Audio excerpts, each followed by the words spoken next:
De veras considero tudo como perda, por causa da sublimidade do conhecimento de Cristo Jesus, meu Senhor, por amor do qual perdi todas as coisas e as considero como lixo para ganhar a Cristo.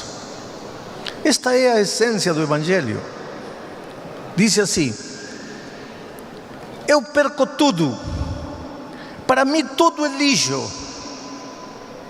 E quando ele diz eu perco tudo, para mim tudo é lixo, se vocês leem os versos anteriores, vocês vão perceber de que ele está falando. Ele está falando dos privilégios que ele tem como cidadão romano e como cidadão judeu. Ele foi educado aos pés dos maiores mestres. Ele foi circuncidado ao 8º dia para que nenhum judeu diga que ele não é judeu. Ele é um homem culto, ele tem um futuro militar promissor, ele tinha tudo.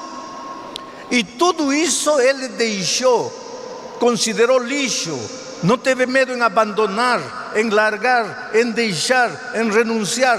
Por quê? Por causa da sublimidade do conhecimento de Cristo.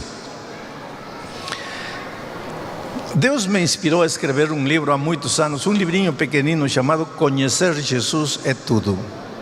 Agora, este livrinho é interessante. Os que conhecem de livros sabem.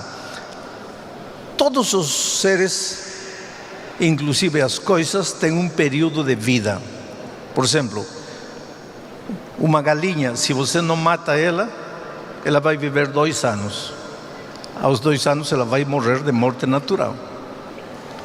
Um cachorro, se você não mata ele, se for cachorro pequeno, vai viver até 15 anos. Se for cachorro grande, vai morrer um pouco antes. Mas esse é o período de vida. Um ser humano, se ele não morrer de câncer ou de acidente, ele vai viver entre 80 e 90 anos. E quem já passou disso, levante a mão a Deus e agradece. Já está jogando tempo de desconto. Uma águia vive 2 anos. Uma tartaruga pode chegar a 300 anos de vida. Um livro tem 3 anos de vida. Quer dizer, em 3 anos ele vende tudo que tinha que vender. Ele sempre vai existir, mas em 3 anos ele foi lançado, em 3 anos vende tudo que vende. De aí já não vende mais. Ou vende 1 por ano, 2 por ano. Então, desde o ponto de vista técnico, esse livrinho chamado Conhecer Jesus é Tudo, que foi publicado por primeira vez em 1985, ele já não teria que ter vida. E, no entanto, todos os meses está entre os 10 mais vendidos da Casa Publicadora Brasileira. Então a pergunta é a seguinte, que eu também me faço: o que tem este livro? Porque é um livro simples, se você lê ele é simples, mas o que tem esse livro? Eu sei o que tem. É a essência do Evangelho. O Evangelho simples. Em que consiste a essência do Evangelho? Conhecer Jesus. Por isso o título do livro é Conhecer Jesus é Tudo. Se você conhece Jesus, você descobriu a essência do Evangelho. Para que os jovens me entendam, ser cristão é namorar com Cristo. Ser cristão é namorar com Cristo. O que o namorado faz? Acorda de manhã, aparece o rosto da namorada, o rosto do namorado. Na hora do café da manhã, o rosto do namorado, o rosto do namorado. Vai para trabalhar, em cada menina que vê na rua, vê o rosto da namorada, o rosto do namorado. Passa por uma vitrina, essa roupa cairia bem em meu namorado, na minha namorada. Na hora do almoço, em meio do feijão e arroz, o rosto do namorado, o rosto da namorada. E quando chega a noite para dormir, a última imagem, o rosto da namorada, o rosto do namorado. Está apaixonado. Bom querido, o dia que você acordar, o primeiro que aparecer, Jesus. Quando você for trabalhar, Jesus. Quando você dirigir, Jesus. Quando você for fizer o que fizer, Jesus. E quando chegar a noite antes de dormir, Jesus. Aí você é um cristão. Aí você chegou a ser um cristão. Um cristão. O bom cristianismo não tem nada a ver com o que estou comendo, o que estou vestindo, o que estou fazendo. Não, tem que ver com Jesus como centro da minha vida. Agora, a comida, a roupa, o vestido, as atitudes, o comportamento, esse é um resultado da comunhão com Cristo. Esse é um resultado do relacionamento com Cristo. Porque quando você está apaixonado por uma pessoa, tudo te parece lixo. Quando você está realmente apaixonado de uma menina, você tem olho para outra menina. Pode vir a rainha de beleza do mundo, para você não é nada, porque você está apaixonado por essa menina a quem você ama. Por isso que existe esse ditado que diz que o amor não tem olhos. Está namorado de um feio, pode vir Brad Pitt, para você é lixo, porque para você aquele feio é o amor da sua vida. Quando você está apaixonado por Cristo, Jesus é tudo. Por isso Paulo diz: todos os títulos que eu tinha, o dinheiro que eu tinha, o futuro profissional maravilhoso que eu tinha, a cultura que eu tinha, a herança que eu tinha, a classe social que eu tinha, eu considero tudo isso lixo, por amor a Cristo, para conhecer Jesus. E agora vem, olha, eu vou fazer agora como livrinho Conhecer Jesus é Tudo. Vou contar para você uma história que muitos de vocês já me ouviram contar 20, 30 anos atrás. Em meu país há 3 regiões diferentes: a costa, beira-mar, muita verdura, muita fruta; a serra, nas montanhas, pouca verdura, pouca fruta, muito grão, muita batata, muito trigo, muita carne de cordeiro; e a selva, a Amazônia, muita verdura, muita fruta, exuberância de fruta. Bom, minha esposa nasceu na selva, na Amazônia, eu nasci na serra. Ela nasceu e cresceu comendo muita fruta. Eu nasci e cresci sem comer muita fruta. E vou falar do mamão, por exemplo. Eu nunca comi mamão quando era criança. Quando eu desci na capital, eu vi que as pessoas comiam aquela coisa amarela aí. Um dia até tentei, não gostei. Eu pensava, como tem gosto para tudo? Como tem gente que pode gostar de mamão? Mas como são as coisas da vida, não? Lá no colégio, conheci a dona Sara, que hoje é minha esposa, e casei com ela. E eu nunca esqueço o primeiro café da manhã que ela me preparou. Saí do quarto, ela tinha se levantado antes, mais cedo, tinham preparado a mesa, uma toalha branca. Era o primeiro café, ela queria me impressionar, o primeiro café da manhã que preparava para seu esposo. Ela tinha pego algumas xícaras que tínhamos recebido de presente de casamento, tinha arrumado, a mesa estava um primor, assim, uma coisa linda. Mas no centro da mesa, quando eu saio do quarto, no centro da mesa, um enorme mamão. Sentamos, limos a meditação matinal, fizemos a oração. Ela pegou o mamão, partiu pela metade, metade para ela, metade para mim. Eu pensei, faço o que agora? A primeira intenção foi dizer, olha, desculpa, eu não gosto de mamão. Olhei para ela, vi os brilhos de seus olhos, como dizendo assim, tomara que ele goste, tomara que ele goste do café da manhã que preparei. E eu não tive coragem de jogar água no seu entusiasmo. Peguei o mamão, olhei para ela, olhei para o mamão. Quando eu era pequeno, criança, minha mãe me dava um purgante chamado azeite ricino. É a coisa mais horrível que pode existir na vida. E minha mãe me dava isso uma vez cada 2 meses. Era coisa terrível. E eu chorava, era criancinha, chorava. E ela me pegava e dizia assim, filho, na vida vai tomar coisas piores. Mas quando tiver que tomar ou comer algo que você não gostar, lembre-se deste conselho. Feche os olhos, aguente a respiração e mande para dentro. Eu nunca pensei que o conselho de minha mãe ia me servir. Aquele dia fiz isso, fechei os olhos e terminei. E quando olhei para ela estava assim, com um sorriso, como dizendo, que bom que ele gostou. Bom, acabou.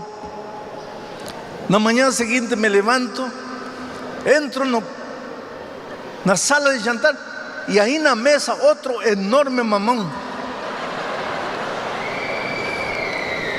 Aí pensei, não, desta vez eu tenho que falar.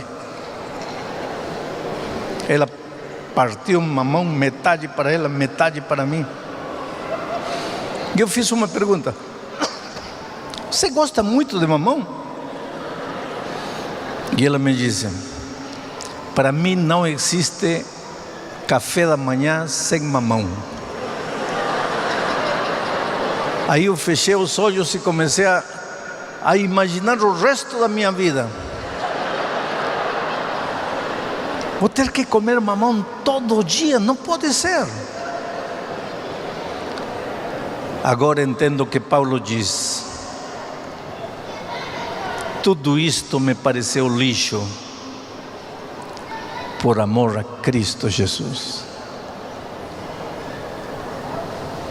No segundo dia, engoli o mamão. No terceiro dia, engoli o mamão. No quarto dia, engoli o mamão.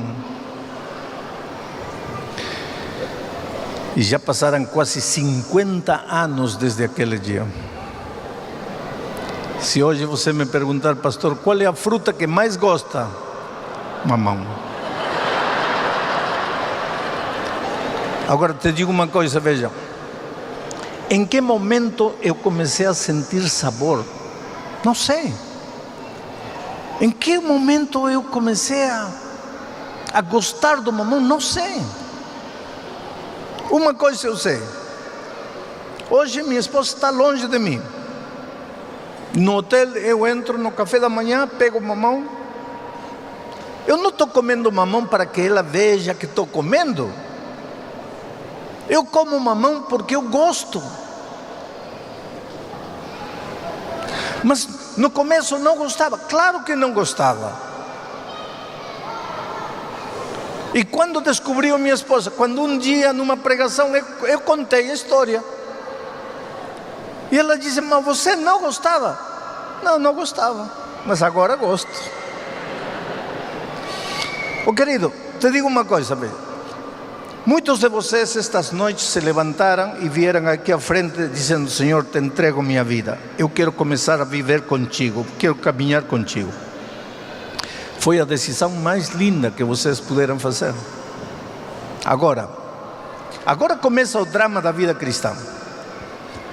Quando você começa a conviver com uma pessoa, você conhece e começa a conviver com uma pessoa, vai descobrir que há muitas coisas que essa pessoa gosta e você não gosta. E há outras coisas que a pessoa não gosta e você gosta. E aí, E aí? Então com Jesus é a mesma coisa. Por exemplo, eu fumava toda a minha vida, eu bebia toda a minha vida, eu gostava de passar noites inteiras aí numa boate. Agora conheço Jesus e descubro que Ele não gosta. E por que não gosta? Porque Ele me ama, porque Ele sabe que o cigarro destrói minha vida, Ele sabe que a bebida destrói minha vida, Ele sabe que se eu malgasto noites, uma noite mal dormida não se recupera nunca na vida. Cada noite mal dormida é um dia menos de vida para você. E Ele quer que eu viva com exuberância, com excelência. Portanto, agora eu descubro que Ele não gosta que eu faça isso, porque isso destrói a minha vida. Mas eu gosto, mas Ele não gosta. E agora que fazemos o quê? Aí entra o amor. Aí entra o amor. Por isso que você tem que estar apaixonado por Cristo, porque o amor é a solução. E agora, por que Paulo disse pela sublimidade do conhecimento de Cristo?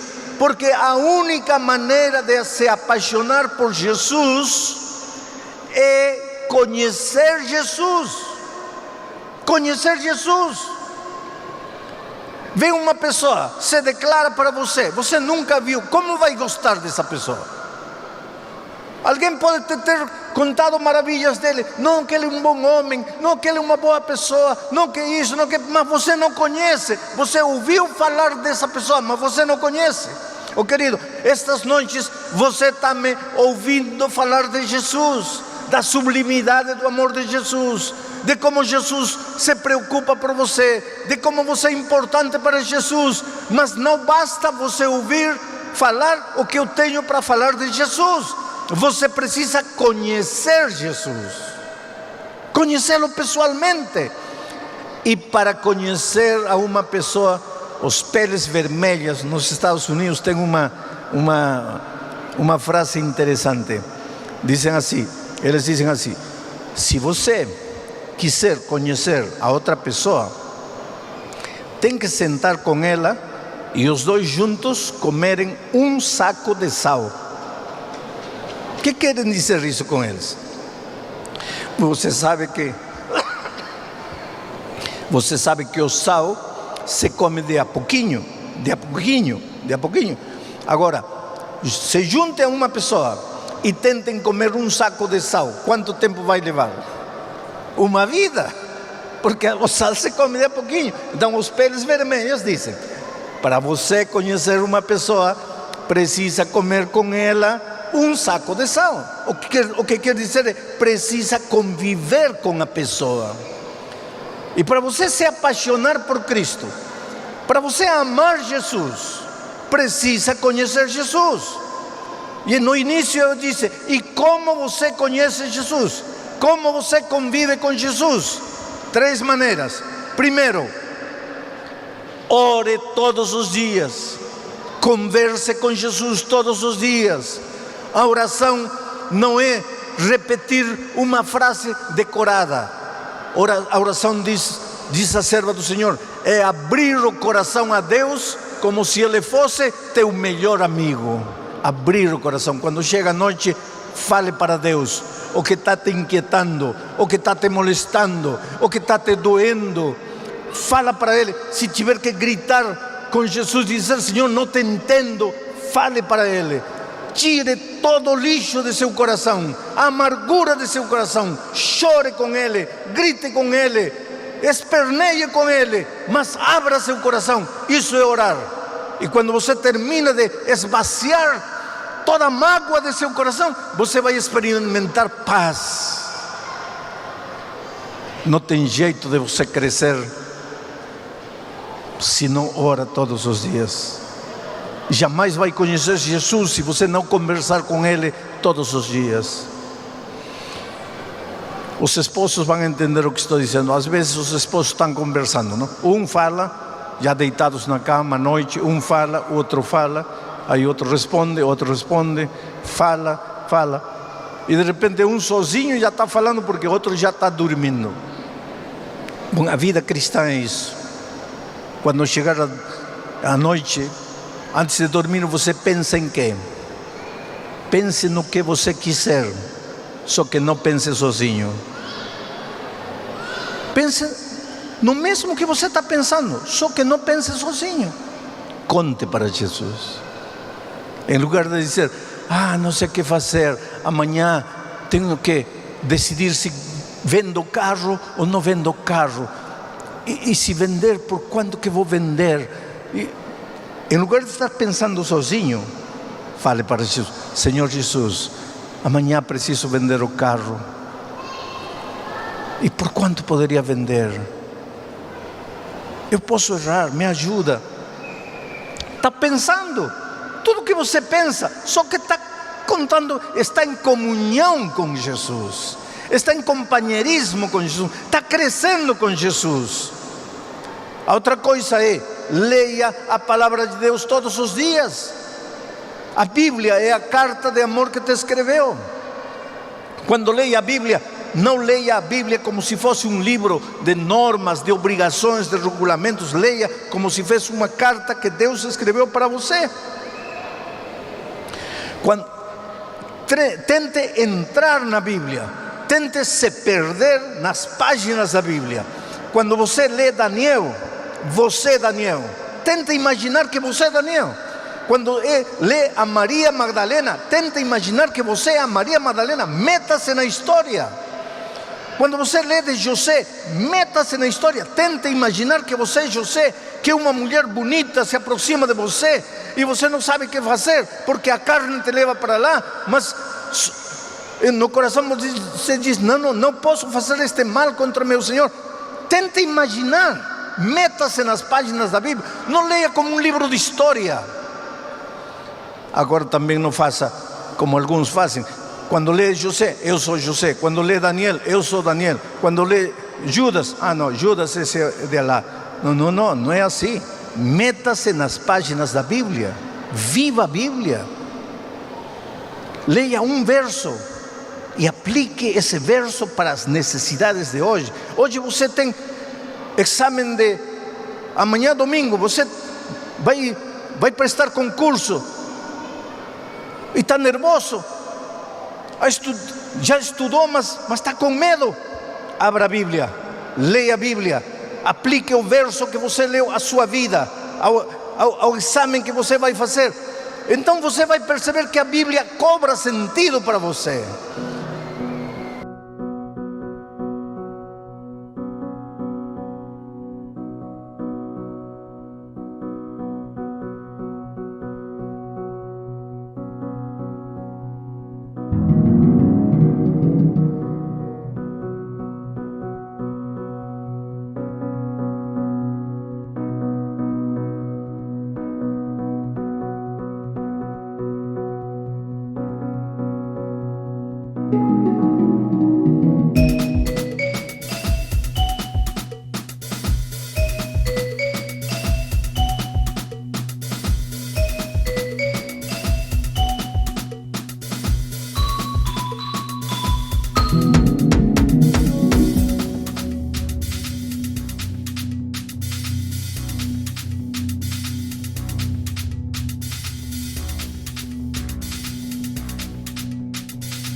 ore todos os dias.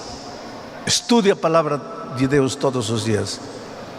E agora vem o terceiro: traga uma pessoa para Cristo. Ah, pastor, mas eu não conheço muito a Bíblia. Não precisa falar de Bíblia. Busque um amigo. Ame a esse amigo. Conquiste o coração desse amigo. Em algum momento todos precisamos de ajuda. E esse amigo, em algum momento, vai precisar abrir o coração a um amigo. E quando ele quiser abrir o coração a um amigo, quem vai estar aí? Você.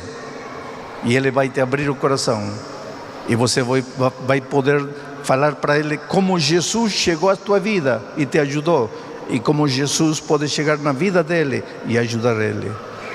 Mas quando você ora todos os dias, quando você estuda a palavra de Deus todos os dias, quando você traz uma pessoa para Cristo, você está convivendo com Jesus. E quando convive com Jesus, você conhece Jesus. E quando você conhece Jesus, você se apaixona por Jesus.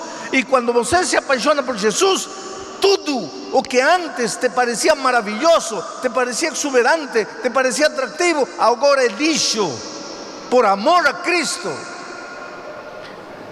A pior coisa que te poderia acontecer é você decide seguir a Jesus e diz: agora tenho que largar tudo isto, tenho que deixar de fazer tudo isto por tuas próprias forças. Vai fracassar. Não se preocupe com o que tem que largar. Não se preocupe com o que tem que deixar. Preocupe-se em cultivar o companheirismo com Jesus. E quando você cultivar o companheirismo com Jesus, sem sentir, essas coisas erradas vão ir desaparecendo da vida. Não era assim.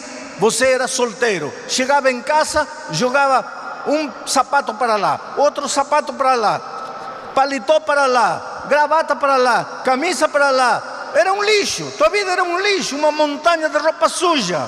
Aí você casou com uma menina ordeira, uma menina prendada, e você chegava em casa e sapato para lá, sapato, até que um dia ela com amor: filho. Aí no segundo dia você luta, no terceiro dia você luta, no quarto dia você luta, mas o amor dela é tão cativante que um dia você pendura, coloca o sapato onde tem que colocar, pendura a gravata onde tem que pendurar, por amor a ela. Agora você percebe o lixo que você estava vivendo, por amor a ela. É isto que Paulo diz: por amor a ele. Eu considero tudo que antes considerava importante, agora é lixo para mim. Oh querido, muita coisa que para você vale muito hoje, muita coisa da qual você não se pode desapegar hoje. Quando você se apaixonar por Cristo, vai ver que você estava se agarrando do lixo da vida e que nada pode ser comparado com a sublimidade do conhecimento de Cristo. Por isso eu fico feliz esta noite, sabe, de trazer para vocês a história de Rafael e Ana. Rafael e Ana são dois jovens cheios de vida, na exuberância da vida, na plenitude da vida. E são dois jovens bonitos. Ele é muito bonito, ela muito bonita, donos de uma academia de malhação aqui em Hortolândia, tenho a impressão. Para dois jovens nessa idade, renunciar a tudo por amor a Cristo não foi fácil, mas se apaixonaram por Cristo. E querido, quando você se enamora de Jesus, que coisa significa tudo. Você larga tudo. Eu na vida, sabe que eu já vi na vida atrizes largar uma carreira profissional de fama brilhante por amor de Cristo.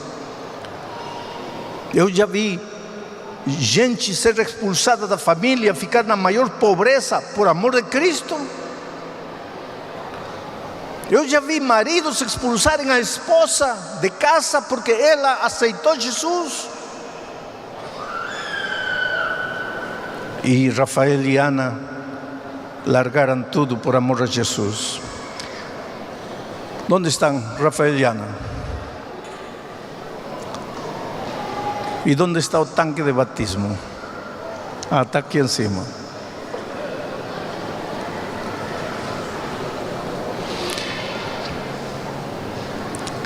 A mim me emociona cada vez que eu vejo uma pessoa que encontra Jesus e não hesita para seguir Jesus.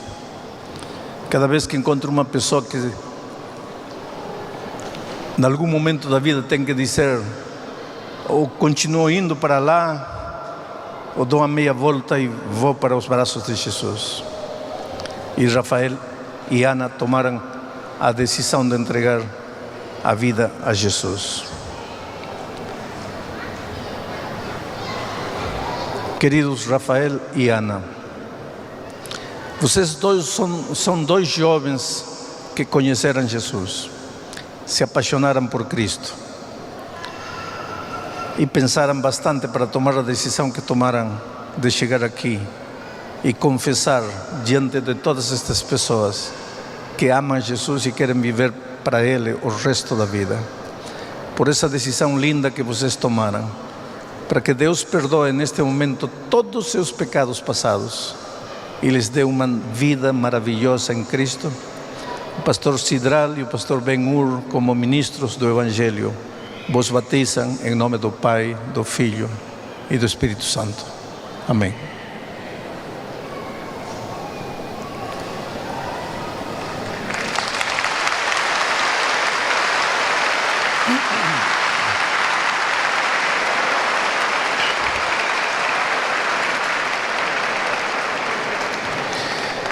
Eu fui batizado quando eu tinha 13 anos de idade. Só que eu não fui batizado assim num tanque, eu fui batizado num rio.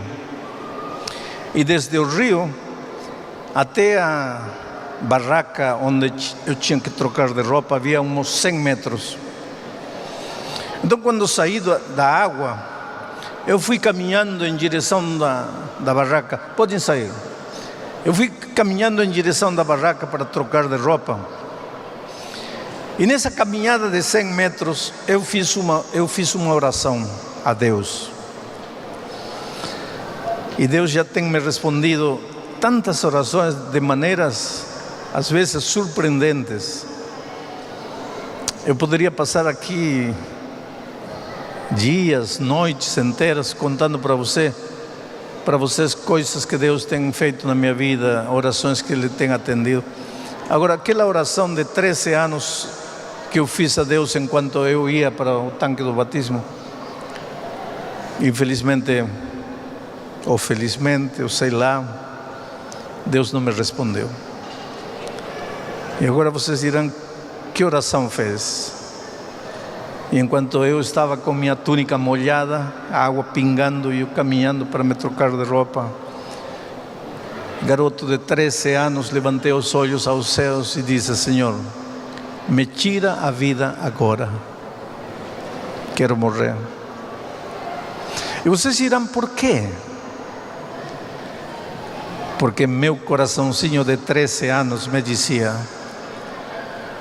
você acaba de nascer, na tua vida não há um pecado, porque conforme a palavra de Deus, todos os teus pecados foram lavados na água do batismo. Você acaba de nascer. Deus não me atendeu a oração, me deixou viver até hoje, com alfinetes cravados no rim, no coração, no pulmão, nas articulações. Aí peguei o telefone e chamei ao recepcionista: vem cá, que fizeram aqui? Aí chegou o rapaz, era o gerente. Que foi, senhor? Olha aqui. Oh, fizeram uma macumba. Oh, eu não estou perguntando o que fizeram. Por favor, limpem, eu quero sair. Mandou chamar 2 mulheres. Elas vieram quando viram: uma macumba. O gerente disse: por favor, limpem. Uma delas disse, não, senhor, a gente não pode mexer com isso, a gente tem que chamar um entendido para que desfaça isso.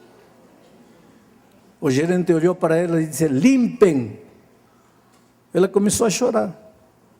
E disse, senhor, pode me despedir se quiser, mas eu não limpo. Eu entendi. O que diz a Bíblia? Que se você não está em Cristo Jesus, você está no terreno da condenação. Não ria, porque qualquer coisinha vai tocar você, porque está no terreno da condenação. Agora, aos 13 anos de idade, eu me levantei, fui à frente e entreguei meu coração a Jesus. E desde esse dia tenho pedido a Deus, cada dia, me ajuda a caminhar no caminho do Espírito da vida, no terreno da salvação, em Cristo Jesus. Falei, me empresta a vassoura. Senhor, não faça isso. Me empresta a vassoura. Senhor, se tem família, se ama seus filhos, não faça isso. Peguei a vassoura, peguei a pá, limpei. Estou falando de uma coisa de mais de 30 anos atrás. Meu pulmão está bom. Meus rins funcionam. Meu coração está bom, minhas articulações perfeitas. O que aconteceu? Perdi cabelo. E qual é o problema? Querido, esta promessa é certa. Nenhuma condenação há para quem está em Cristo Jesus. Agora, você não está em Cristo, está no terreno da condenação, aí tudo vai tocar você, aí vem a tragédia, aí vem a miséria, aí briga no casamento, aí o filho fica nas drogas, aí tudo dá errado. E se alguma coisa dá certo, tudo é oco, não tem nada de substância. Por isso é que a Bíblia é um livro de convite. Desde o Gênesis, quando Deus chega no jardim e diz, Adão, onde estás? Até o Apocalipse, quando no último capítulo 22, já nos versos finais diz, e o Espírito e a igreja dizem, vem. E aquele que ouça, diga, vem. E aquele que tenha sede, venha e beba. A Bíblia, desde o Gênesis até o Apocalipse, Deus chamando, chamando, chamando. Eu não sei como está você neste momento, querido, mas todos chegamos à igreja, às vezes, carregando nossas feridas, nossas dificuldades, as nossas lutas.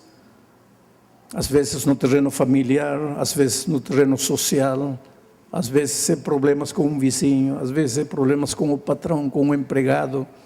Às vezes são as circunstâncias, volto a repetir, dores emocionais, gente maltratada, gente machucada, gente desesperada, gente que diz, por que todos namoram, casam, são felizes?